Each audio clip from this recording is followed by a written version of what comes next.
E aí pessoal, beleza? Me fizeram uma pergunta aqui questionando a quantidade de volume semanal de bíceps que eu faço por semana. E eu resolvi fazer um vídeo apenas comentando um pouco por cima disso, que no caso acho que eu mencionei que eu podia chegar algumas vezes a 40 séries de bíceps por semana, que parece ser muito, como o nosso colega comentou. E eu entendo o porquê de achar isso, tipo, eu acho que realmente, dependendo das condições, eu acho que para a maioria das pessoas talvez seja muito. Mas se você for parar a pensar que, tipo, é que eu acho que toda série não é. Cada série não é igual. Eu acho que é um jeito de eu poderia falar isso.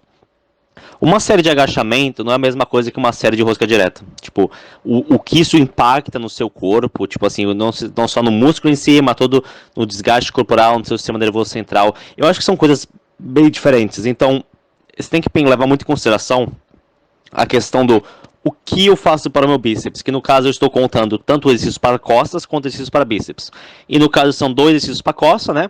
Uma puxada, que no caso normalmente vai ser barra fixa, com pegadas diferentes, e uma remada, em que normalmente eu estou fazendo mais com cabo, então pode ser algumas vezes 8 ou 3 séries de cada exercício, o total, né? Seria de 3 a 4 séries de cada exercício, totalizando algumas 8 séries. Então vai ser 8 séries que vai pegar o bíceps nesses exercícios de costas, mais algumas vezes, digamos que eu faço mais 8 séries de um único exercício para bíceps. Então são 3 exercícios que pegam o bíceps, sendo 2 que são compostos, exercícios de costas que vão pegar o bíceps, claro, mais um exercício que é só para o bíceps, que normalmente é a rosca com halter no banco inclinado. Eu posso fazer no total, vai ser 4 séries de cada exercício de costa, mais 8 séries para o exercício de bíceps, digamos. Aí vai dar 16 séries. Aí 16 séries vai ser no dia. Aí se eu fizer esse treino 3 na semana, que algumas vezes pode chegar a ser o caso, ou algumas vezes um pouco mais de uma semana acabar pegando, vai acabar chegando 16 mais 32, 16 mais 16, 32, 48. Nossa, bastante assim, sim. Nesse caso, sim. Mas bíceps é um exercício que pra mim é muito difícil ficar dolorido. Tipo, não conseguiria fazer tanta série, tipo, talvez pra quadríceps, talvez pra ombro, peito. Mas, cara, meu bíceps é realmente um ponto fraco meu. E não importa quantos exercícios eu faço para bíceps, é muito difícil ele ficar dolorido. Ele não interfere na recuperação, né? Porque são exercícios como a rosca com halter.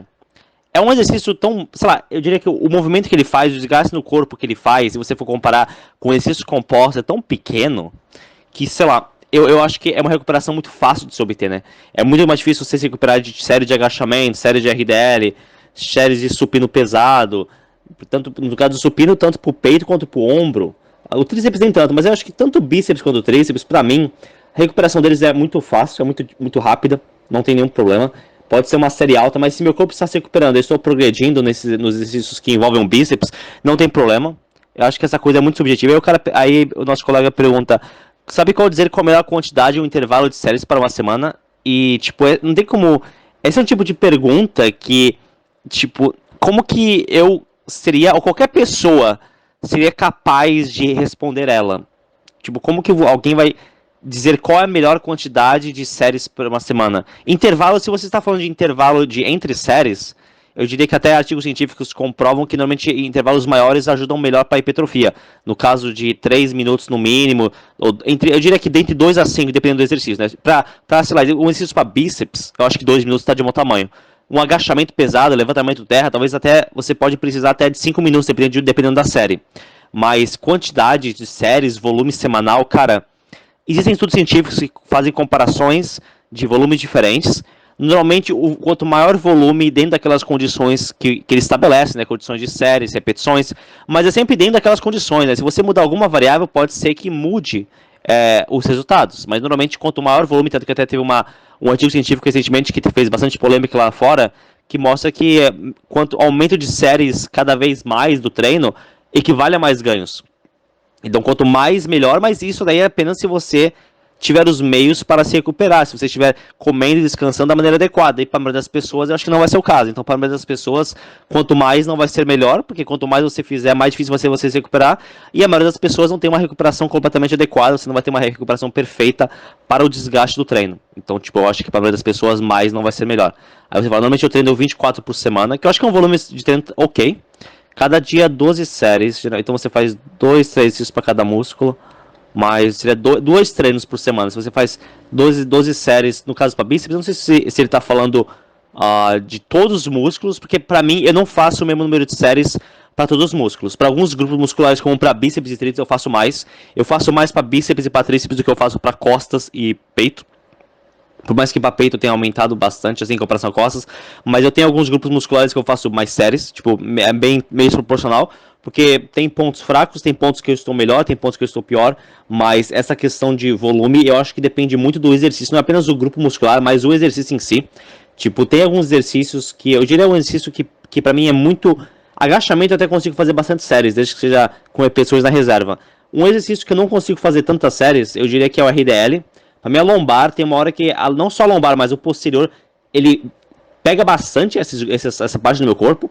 Então eu diria que um exercício que eu não consigo fazer muitas séries é RDL.